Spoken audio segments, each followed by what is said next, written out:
90 शब्द प्रति minute dictation start. Bharat में कोरोना की दूसरी लहर ने डरावनी हालात बना दिए।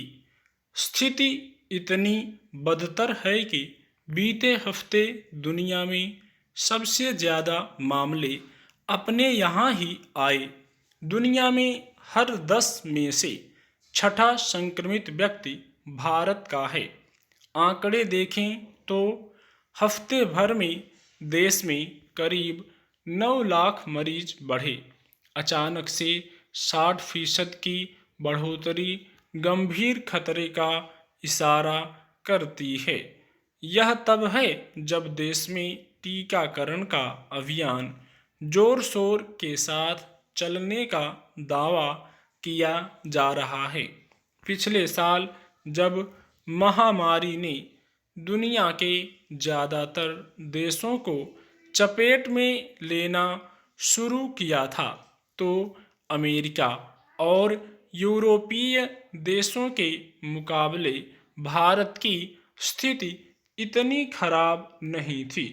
बचाव के रास्तों से संक्रमण को काफ़ी हद तक फैलने से रोक लिया था, लेकिन आज जिस तरह के हालात हैं उसका एक बड़ा कारण भारत में लोगों और सरकारों की लापरवाही है।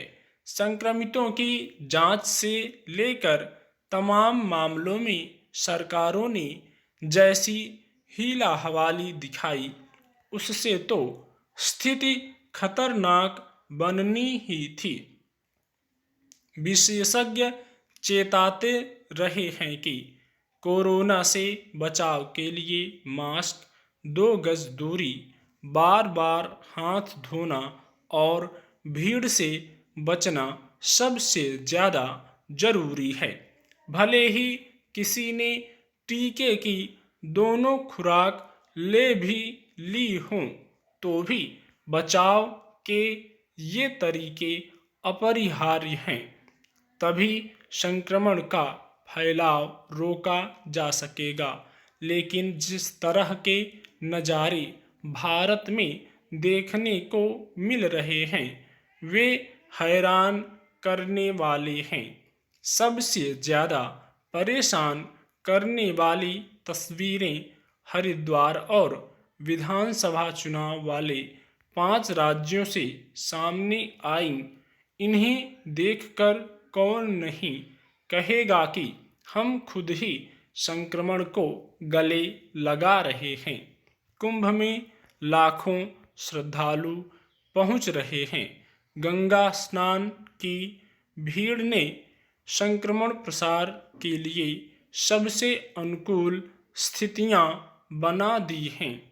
इसमें कोई संदेह नहीं कि कुंभ सदियों से चली आ रही आस्था से जुड़ा धार्मिक आयोजन है, लेकिन आज जब करोड़ों लोगों की जान पर बन आई है, तो ऐसे में सरकारों का क्या फर्ज होना चाहिए था।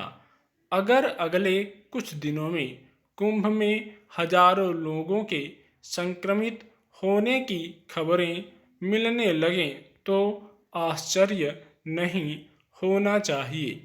इसी तरह पश्चिम बंगाल, असम, केरल, तमिलनाडु और पुडुचेरी के चुनावों में संक्रमण से बचाव के नियमों का जो हाल हुआ वह सबने देखा।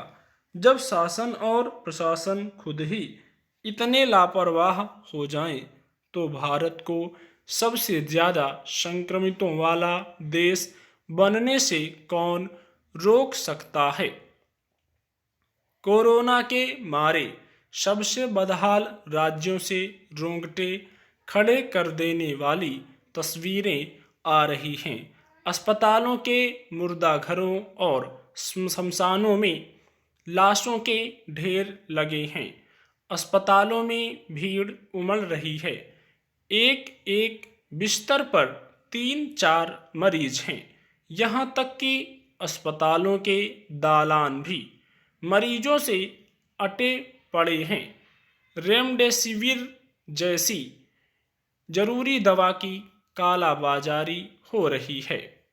भले लाखों लोगों की रोजाना जांच हो रही हो, लेकिन जिस कदर लोगों को जांच केंद्रों में घंटों कतार में बिताने पड़ रहे हैं, वह व्यवस्था की नाकामी को बताने के लिए काफ़ी है। स्टॉप।